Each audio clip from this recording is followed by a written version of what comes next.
حضرت نبی کریم علیہ السلام ارشاد فرماتے ہیں کہ فرعون کی ایک باندی تھی، وہ فرعون کی لڑکی کو کنگھی کیا کرتی تھی، کنگھی بال نکالتے نا اسے۔ اچانک اس کے ہاتھ سے وہ کنگھا نیچے گر گیا۔ اب جب اس باندی نے اس کنگھی کو اٹھایا تو بسم اللہ پڑھ کر اٹھایا۔ اب یہ فرعون کی جو لڑکی تھی یہ حیران ہو گئی کہ تم نے کیا کہا ابھی؟ یہ بسم اللہ، یہ کون ہے؟ یہ میرا معبود ہے، تیرا معبود ہے، تیرے باپ کا معبود ہے، سب کا رب ہے، یعنی معبود اور رب تو میرا باپ اکیلا ہے، یہ کون سا رب آ گیا؟ چنانچہ یہ دوڑی اور اپنے باپ فرعون کے پاس کہا کہ جو باندی ہے فلاں فلاں وہ تو تمہیں رب نہیں مانتی، وہ تمہیں معبود نہیں مانتی، وہ تمہیں برحق نہیں مانتی، وہ کسی اور کی پوجا کرتی ہے، وہ کسی اور کو رب مانتی ہے۔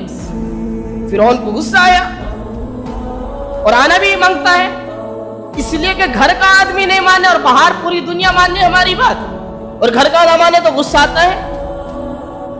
فرعون آیا، کہا کہ بھائی کیا معاملہ ہے؟ اس نے بتایا کہ ہاں وہ رب ہے اور میں اس کو مانتی ہوں، وہ تمہارا بھی رب ہے، اسی نے تم کو پیدا کیا، وہی تمہیں کھلاتا پلاتا ہے۔ کہا اچھا باز آ جاؤ ورنہ میں تمہیں سزا دوں گا، کہ جو سزا دو تیار ہوں سزا پانے کے لیے، لیکن رب وہی ہے، میں تمہیں رب نہیں مانتا۔ چنانچہ فرعون نے چالاکی کی، اپنے درباریوں سے کہا کہ دیکھو اس کو سب سے پہلے سزا نہیں دینا، اس کی جو بچیاں ہیں چھوٹی چھوٹی بچیاں آپ ان کو آگ میں ڈالو، جب ان کو یہ تڑپتا ہوا دیکھے گی تو خود بخود اپنے قول سے اور جملے سے بدل جائے گی اور اپنے ایمان سے پھر جائے گی۔ چنانچہ اللہ کے نبی علیہ السلام ارشاد فرماتے ہیں کہ ایک بچی کو کھولتے ہوئے تیل کے اندر ڈالا گیا، پورا کا پورا جسم کا ماس چھٹ گیا اور ہڈیاں خالی بچی، اس کو فرق نہیں پڑا۔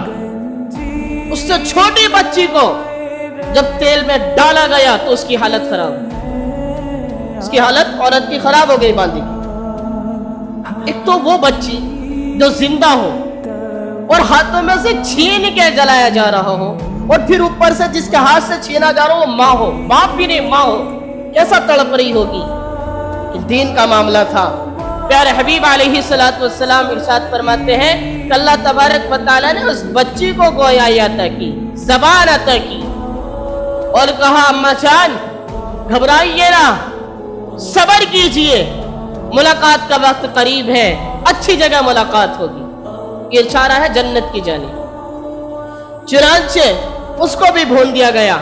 اب ان کی باندی کی باری آئی، باندی سے کہا کہ پھرتی ہو اپنے جملے سے، اپنی بات سے، اپنے اس جملے کو کہ میں اللہ تعالیٰ پر ایمان رکھتی ہوں، اس سے پھرتی ہو کہ یہ نہیں پھرتی ہو؟ کہا کہ نہیں۔ اب بچا کیا جو میں پھر جاؤں؟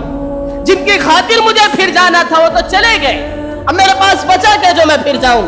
میں تجھ سے چیخ کے کہتی ہوں میں صرف اور صرف آمنت باللہ، اللہ پر ایمان رکھتی ہوں، میں تجھے معبود نہیں سمجھتی۔ چنانچہ پھر آگ کو تیز کیا گیا اور پھر ان کو جب ڈالا گیا تو اس نے درخواست کی کہ ٹھیک ہے آپ میرے کو جلا کے مجھے معلوم ہے چھوڑو گے نہیں، چھوٹی سی درخواست ہے، آپ اس کو قبول کر لو۔ کہا بتاؤ کہ میری اور میری بچیوں کی جو ہڈیاں ہیں ان کو ایک جگہ دفن کر دینا، بس اتنی سی درخواست ہے۔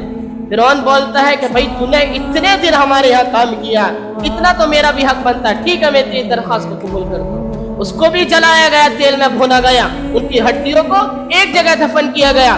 اللہ کے نبی علیہ السلام کب مبعوث ہوئے؟ حضرت موسیٰ کا دور ہے، ان کے بعد تمام انبیاء۔ حضرت عیسیٰ علیہ السلام کے بارے میں آتا ہے کہ 555 سال پہلے اللہ کے نبی سے پہلے وہ آئے۔ 555 سال جب ہو گئے تب اللہ کے نبی دنیا کے اندر مبعوث ہوئے، اور 555 سال سے پہلے موسیٰ علیہ السلام کا وقت تھا، اس وقت ان ہڈیوں کو دفن کیا گیا۔ اللہ کے نبی معراج مدینے سے جب کیے، اللہ کے نبی علیہ السلام مبعوث ہونے کے بعد جب معراج پر جا رہے ہیں، طائف کے سفر کے بعد اللہ کے نبی علیہ السلام کو جب تسلی دینے کے لیے رب نے بلایا تو اس سفر کے اندر وہ خوشبو معطر، اور وہ خوشبو اللہ کے نبی علیہ السلام نے محسوس کی، اور وہ خوشبو ان لوگوں کی تھی جنہوں نے دین کی خاطر اپنے بدن کو ہڈیاں کر ڈالا لیکن دین کا قصد نہیں۔